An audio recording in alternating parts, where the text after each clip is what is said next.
বলছি একটু বিরিয়ানি খেতে মন চাইছে গো, দুটো বিরিয়ানি পার্সেল করে নিয়ে এসো। আর শোনো, দোকানদারের কাছে বড় দেখে লেগ পিস চেয়ে নিও কিন্তু।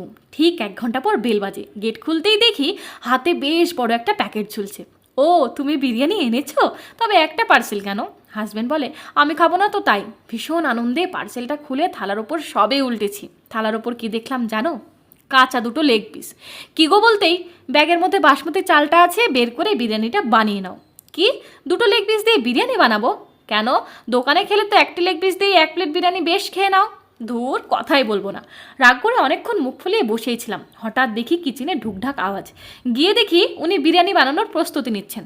যাও যাও, আমিই বানাচ্ছি বলে ফ্রাইড চিকেন বানিয়ে খেয়ে ওই পার্সেলের মধ্যে কিছুটা বাসমতি চাল, একটা কাঁচা আলু, একটা কাঁচা ডিম আর ওই দুটো লেগ পিসের হাড় দিয়ে প্যাক করে ওনাকে দিয়ে এসেছি।